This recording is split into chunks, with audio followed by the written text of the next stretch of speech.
Hi friends, எல்லாருக்கும் வணக்கம். எல்லாரும் எப்படி இருக்கீங்க? நாங்களும் இங்க ரொம்ப நல்லா இருக்கோம். இன்னைக்கு என்ன விளாக்னு பார்த்தீங்கன்னா, டிமார்ட்ல ஒரு ப்ராடக்ட் வாங்கிட்டு வந்திருந்தேங்க. அது எப்படி இருக்குன்னு உங்க கூட ஷேர் பண்ணியிருக்கேன்.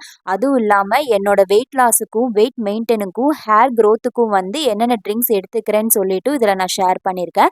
ஸோ முடிஞ்ச அளவுக்கு வீடியோவை ஸ்கிப் பண்ணாம பாருங்க. இந்த சாப்பர் இது மேனுவல் சாப்பர் நான் இந்தியா போனப்ப டிமார்ட்ல வாங்கியிருந்தேங்க. ஸோ அங்க நான் இதை யூஸ் பண்ணவே இல்லை, பாக்ஸ் ஓப்பன் பண்ணவே இல்லைங்க. யூஎஸ் போயிட்டு ஓபன் பண்ணிக்கலாம்னு சொல்லிட்டு அப்படியே வச்சுட்டேன். ஸோ நைட்டு டின்னர் பண்றதுக்காக சைடிஸ்க்கு தக்காளி தொக்கு தான் செய்யலாம்னு பிளான் பண்ணியிருந்தேன். ஸோ இந்த சாப்பர் வச்சு நம்ம யூஸ் பண்ணி பார்க்கலாம். ஏன்னா இது நாள் வரைக்கும் நான் ஓப்பனே பண்ணலைங்களா, வீடியோஸ்லயும் பார்த்தேன், நல்லாவே சாப் பண்ணுச்சுங்க. சரி நாமளும் இன்னைக்கு ட்ரை பண்ணி பார்க்கலாம். மேக்ஸிமம் நான் கத்தியில தான் நல்லா குட்டி குட்டியா சாப் பண்ணிக்குவேன். சரி இந்த மேனுவல் சாப்பர் வச்சு நம்ம ட்ரை பண்ணி பார்க்கலாம் அப்படின்னு யூஸ் பண்ணி பார்த்தேங்க. அது என்னாச்சு, ரோல் ஆகவே இல்லை. மறுபடியும் நாம ஏதோ மிஸ்டேக் பண்ணிட்டோம்னு சொல்லிட்டு ஃபுல்லா ஓபன் பண்ணி பார்த்தா ஃபுல்லா தக்காளி எல்லாமே பிளேடுக்கு அடியில போயிடுச்சு. ரொம்ப ஓவர்லோட் பண்ணிட்டோம் போல இருக்கு. அதுக்கப்புறம் அதுல இருக்கிறது பாதியை எடுத்துட்டு மறுபடியும் நான் இழுத்து பார்த்தப்பதான் அது நல்லாவே ஒர்க் ஆச்சுங்க. உங்களுக்கு அது ஈஸியா இருக்கான்னு எனக்கு சொல்லுங்க. ஏன்னா எனக்கு முடிஞ்ச அளவுக்கு நான் பார்த்தேன். அதுக்கப்புறம் நான் மேனுவலாவே கட் பண்ணிட்டு தக்காளி தொக்கு செஞ்சுட்டேன். ஃபர்ஸ்ட் முருங்கை இலை சூப் எப்படி செய்யறதுன்னு பார்க்கலாங்க. இது பண்றது ரொம்பவே ஈஸி. ஹேர் க்ரோத்துக்கு ரொம்ப ரொம்ப நல்லது, டைஜஷனுக்கு ரொம்ப ரொம்ப நல்லது. ஒரு 4 கொத்து முருங்கை இலை எடுத்துக்கோங்க. அது கூட ஒரு 1/2 டீஸ்பூன் சீரகம், கொஞ்சமா மிளகு, 3 பல் பூண்டு எடுத்துக்கோங்க. இப்போ ஒரு பேன்ல 1/2 கப் அளவுக்கு தண்ணி சேர்த்துக்கோங்க. தண்ணி ஓரளவுக்கு சூடாகிறதுக்குள்ள நம்ம சீரகம், மிளகு இதெல்லாம் இருக்கு பாத்தீங்களா, ஃபர்ஸ்ட் அதை இடிச்சு எடுத்துக்கலாம். அதை நல்லா நுணுக்குனதுக்கு அப்புறமா நம்ம எடுத்து வச்சிருந்த பூண்டு பல்லையும் சேர்த்து நல்லா ஓரளவுக்கு அடிச்சு எடுத்துக்கலாம். நீங்க மிக்சியில அரைச்சாலும் ஓகே, இது இடிக்கிறதுனா ரொம்ப நல்லது. ஸோ இந்த மாதிரி இடிச்சு எடுத்துட்டு நம்ம அந்த தண்ணியில சேர்த்து இதனோட எசன்ஸ் எல்லாம் நல்லா கொதிச்சு வரும்போது ஒரு ஸ்மெல் வரும். அது சூப்பரா இருக்குங்க.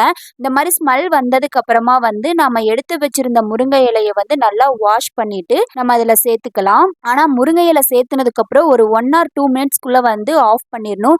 இல்லைன்னா இந்த முருங்கை இலை ரொம்ப முருவாடாயிரும்னு சொல்லுவாங்க. ஸோ அதிக அளவுக்கு கொதிக்க வைக்க கூடாது, ஓரளவுக்கு கொதிச்சாலே போதும். ஸோ அந்த நிறம் மாறி இருக்கும் நல்லாவே. நீங்க இதை குடிச்சு பாத்தீங்கன்னா ரொம்பவே எனர்ஜெட்டிக்கா இருக்கும். மேக்ஸிமம் இந்த சூப் காலையில குடிச்சு பாருங்க. ஹேர் க்ரோத்துக்குமே ரொம்ப நல்லது. ஏன்னா முருங்கை இலையில இரும்பு சத்து அதிக அளவு இருக்கு.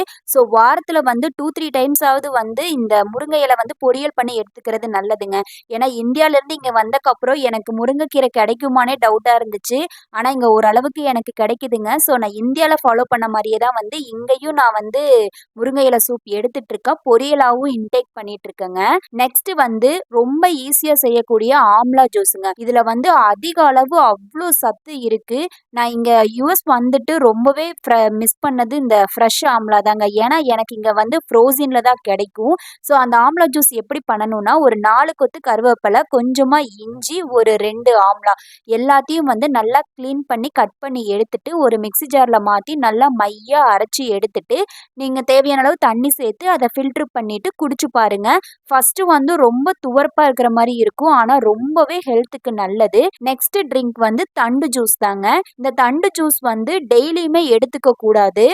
தண்டு ஜூஸ் பண்றதுக்கு ஒரு 2 கைப்பிடி அளவுக்கு தண்டை இந்த மாதிரி குட்டி குட்டியா கட் பண்ணி எடுத்துட்டேன். நீங்க மிக்ஸி ஜார்ல சேர்த்துட்டு கொஞ்சமா தண்ணி சேர்த்துக்கோங்க. இல்லைன்னா அந்த நார் அந்த ஜார்லயே சுத்திட்டு இருக்கும், கரெக்டா அரைப்படாது. அதனால உங்களுக்கு தேவையான அளவு தண்ணி சேர்த்து லைட்டா உப்பு சேர்த்துக்கோங்க. உங்களுக்கு சீரகம் சேர்த்துனா டேஸ்ட் பிடிக்கும்னா நீங்க சேர்த்துக்கோங்க. நான் எம்டியா தான் இதில் அரைச்சி எடுத்துட்டேன். ஸோ ஃபில்டர் பண்ணி குடிச்சு பாருங்க, ரொம்பவே நல்லது. ஆனால் வாரத்தில் ஒரு 2 டைம்ஸ் மட்டும் எடுத்துக்கோங்க. நெக்ஸ்ட் ட்ரிங்க் சொரக்காய் ஜூஸ். சொரக்காய் ஒரு 2 இன்ச் அளவுக்கு நல்லா கட் பண்ணி குட்டி குட்டியாக கட் பண்ணி எடுத்துட்டு அது கூட கொஞ்சமா இஞ்சி, சீரகம், கொஞ்சமா சால்ட் சேர்த்துக்கோங்க. எல்லாத்தையும் மிக்ஸி ஜார்ல சேர்த்துட்டு கொஞ்சமா தண்ணி சேர்த்து நல்லா மையா அரைச்சி எடுத்துட்டு இந்த மாதிரி ஃபில்டர் பண்ணி எடுத்துக்கோங்க. ஃபர்ஸ்ட் டைம் சொரக்காய் ஜூஸ் குடிக்கும்போது பச்சையா எந்த காய்கறி ஜூஸ் குடிச்சாலுமே கொஞ்சம் கஷ்டமா தான் இருக்கும். ஆனா நீங்க ஒரு 2-3 நாள் குடிச்சு பாத்தீங்கன்னா உங்களுக்கே அந்த டேஸ்ட் பிடிச்சிரும். ஸோ ஒரு நாள் விட்டு ஒரு நாள் நீங்க ட்ரை பண்ணி பாருங்க. சுகர் இருக்கிறவங்க ஒரு நாள் விட்டு ஒரு நாள் நீங்க ஒரு 1 or 2 months குடிச்சு பாருங்க. சுகர் லெவல் நல்லாவே கண்ட்ரோல் ஆகும். ஸோ கண்டிப்பா நீங்க ட்ரை பண்ணி பாருங்க. அடுத்த ஜூஸ் குக்கும்பர் ஜூஸ். இது ரொம்பவே ஹெல்த்துக்கு நல்லது. ஏன்னா 0 கலரி சுகருங்க. ஸோ நீங்க எவ்வளோ எடுத்துக்கிட்டாலும் தப்பே இல்லை. ஏன்னா ரெகுலரா எடுத்துக்கிறது ரொம்ப நல்லதுங்க. நான் ஒரு குக்கும்பரை வந்து நல்லா பீல் பண்ணி எடுத்துட்டு இந்த மாதிரி ஸ்லைஸா கட் பண்ணி அது கூட வந்து கொஞ்சமா இஞ்சி கொஞ்சமா வந்து புதினா சேர்த்துக்கிட்டேன். உங்களுக்கு வந்து கோரியண்டர் டேஸ்ட் பிடிச்சாலும் கொஞ்சமா சேர்த்துக்கோங்க. அதுக்கப்புறம் தேவையான அளவு கொஞ்சமா உப்பு சேர்த்துட்டு நல்லா அரைச்சு ஃபில்டர் பண்ணி எடுத்து குடிச்சு பாருங்க. ஆனா ஃபர்ஸ்ட் டைம் குடிக்கும்போது எனக்கு டிஃப்ரெண்டா இருந்துச்சு. ஆனா எனக்கு இப்ப இந்த ஜூஸ் வந்து ரொம்பவே பிடிச்சிருக்குங்க.